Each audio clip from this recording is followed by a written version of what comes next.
Herzlich willkommen zu den IT-Trends, dem Format, auf das ihr länger gewartet habt als ich auf Cyberpunk, und das will schon was heißen. Wir fangen an mit dem Hack der Woche oder diese Woche gleich den Hacks der Woche, denn es sind gleich 3 auf einmal. Nummer 1 ist der Hack in Anführungsstrichen in dem Fall, auf Amazon. In dem Fall war es eher ein Leak, denn ein Mitarbeiter von Amazon hat Kundendaten verschenkt, also nicht verkauft, sondern nur weitergegeben.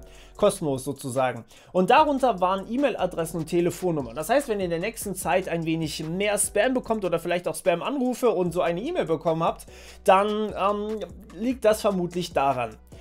Der Punkt allerdings hier, den wir gleich sehen, ist, IT-Firmen müssen oder generell alle Firmen müssen halt einfach den Zugriff auf Kundendaten so stark limitieren wie möglich und natürlich alles loggen, was von einem Mitarbeiter zugegriffen wird. Aber naja, E-Mail-Adressen und Telefonnummern werden leider immer noch in sehr, sehr vielen IT-Firmen oder generell Firmen den Mitarbeitern einfach so angezeigt, und mit denen muss man sich dann auch teilweise authentifizieren. Könnte man aber anders regeln, indem man zum Beispiel einfach auf einen Button drückt und dann wird die E-Mail im Backend verarbeitet, die E-Mail wird dort ausgelesen und jeder Kunde hat sozusagen einfach nur noch eine Nummer.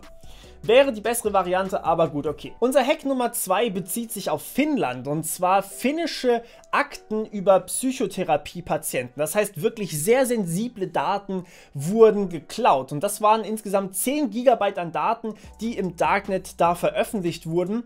Und naja, das Schlimme daran ist, diese Daten wurden tatsächlich schon missbraucht. Das heißt, die Daten wurden ausgelesen und an die Leute, die da drin aufgelistet wurden, wurden E-Mails verschickt. Sie sollen umgerechnet ca. 180 € zahlen in Bitcoin, damit ihre Daten nicht veröffentlicht werden, also quasi ihre Krankheit, ihre sehr persönliche Krankheit oder die sehr persönlichen Probleme, die sie haben, damit die nicht veröffentlicht werden, sollen sie 180 € in Bitcoin zahlen an den Angreifer.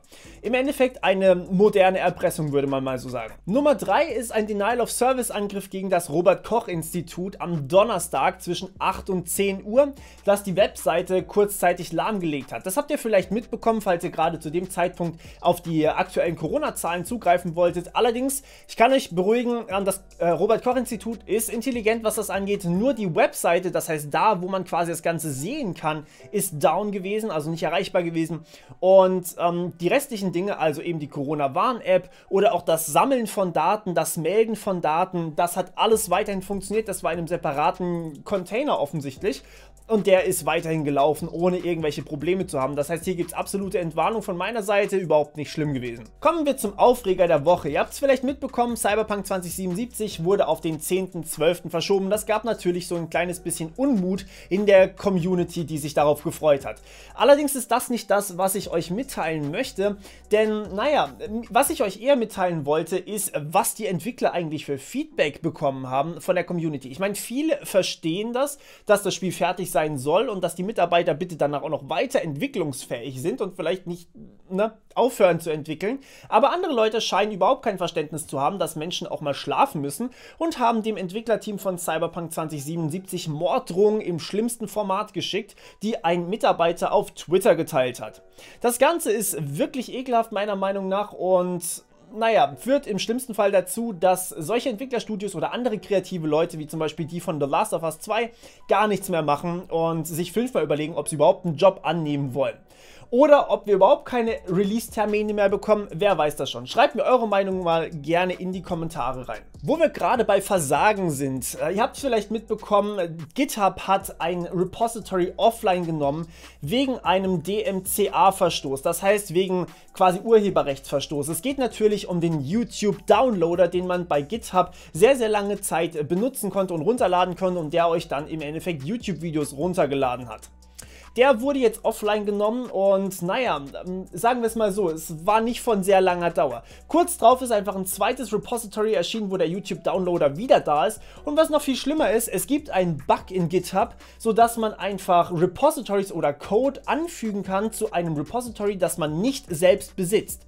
Und so hat tatsächlich jemand den YouTube-Downloader in das offizielle GitHub-Repository für DMCA-Verstöße gepusht. Das ist natürlich die Ironie in Person und bekommt von mir definitiv den Fail der Woche geliefert. Allerdings muss man natürlich da auch sagen, GitHub hat da nicht wirklich eine Wahl gehabt, das offline zu nehmen, denn es ist tatsächlich ein DMCA-Verstoß und also YouTube-Videos runterzuladen und nicht auf YouTube zu gucken, weil natürlich die YouTuber, dazu gehöre auch ich übrigens, geschädigt werden, weil ihr dann keine Werbeeinnahmen mehr habt. Und das ist natürlich für YouTuber so ziemlich das Aus. Wenn die Werbeeinnahmen wegfallen, hören die YouTuber auf und das wollen wir natürlich alle nicht. Kommen wir zu den Politik-News der Woche und hier habe ich was Interessantes für euch gefunden. Und zwar ein neuer Entwurf, der verabschiedet wurde, der tatsächlich dafür sorgen soll, dass eure Handys nicht mehr so schnell outdated sind. Ihr habt vielleicht mitbekommen, die Corona-Warn-App war auf vielen Handys unsicher, weil die Handys unsicher waren, weil sie eben eine wichtige Bluetooth-Lücke nicht mehr gefixt haben. Und jetzt gibt es tatsächlich einen Entwurf, dass Handys länger und mehr versorgt werden sollen. Das heißt, dass die Dinger nicht so schnell veralten und man sich alle 2 Jahre ein neues kaufen muss. Man soll das Ganze auch ohne, ich zitiere, Leistungsverluste irgendwie machen können und naja, da sind quasi die Hersteller für verantwortlich. Das Ganze ist natürlich relativ schwierig zu betrachten aus einer Entwicklerperspektive, denn so muss man die ganzen Handys sehr viel länger supporten. Das heißt, man muss für die alte Hardware noch sehr viel länger die Treiber aktualisieren und immer noch neue Sachen machen, während Handys sich einfach so rasant schnell entwickeln und immer neue Hardware genutzt wird. Das ist natürlich sehr viel mehr Aufwand für die Firmen, aber auch die Netzteile sollen wieder einheitlich werden und ihr wisst, Apple hält sich da nur bedingt dran. Eigentlich gilt das ja schon, aber ja, jetzt wurde es nochmal ein bisschen konkretisiert und nochmal ein bisschen genauer formuliert, dass man sich da nicht mehr so rauswinden kann, wie Apple das ganz gerne tut.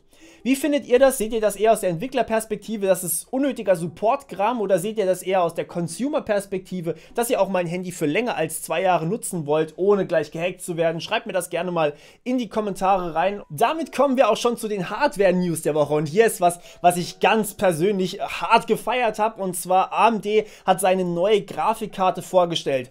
Und ich will euch hier nicht einen Wrap-Up geben, ich verlinke euch natürlich das offizielle Video von AMD in der Beschreibung. Was allerdings das Besondere daran ist, also jetzt nicht irgendwie Leistung oder sowas, sie sind stark, leistungsstark durchaus, aber was das krasseste für mich war, ist, die CPU kann auf den vollen Speicher zugreifen, den die Grafikkarte zur Verfügung hat, und das werden 16 GB sein.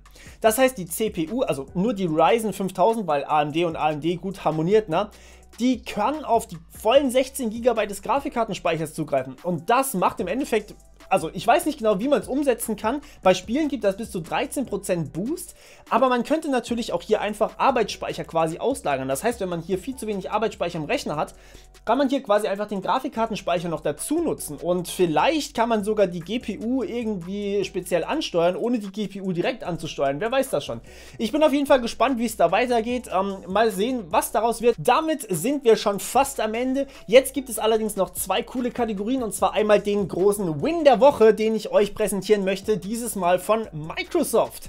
Microsoft hat meiner Meinung nach absolut geil reagiert. Ihr habt vielleicht die Memes gesehen, dass die PlayStation 5 aussieht wie ein Router, dass die Xbox aussieht wie ein Kühlschrank.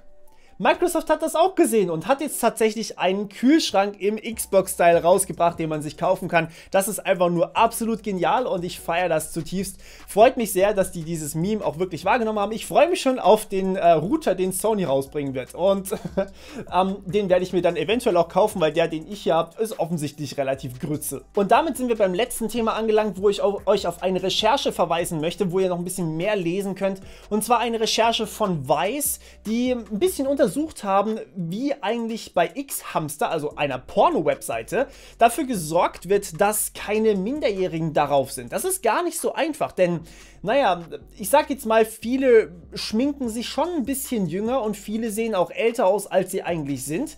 Dementsprechend ist es gar nicht so einfach, wirklich Videos von jedem zu analysieren, der hier eventuell unter 18 ist. Ähnliches Problem wie bei YouTube. Wie soll YouTube wissen, ob das ein Copyright-Verstoß ist, wenn jemand was hochlädt? So ist es natürlich bei Porno-Webseiten. Wie soll eine Porno-Webseite wissen, ob ein Minderjähriger zu sehen ist oder eine Minderjährige zu sehen ist?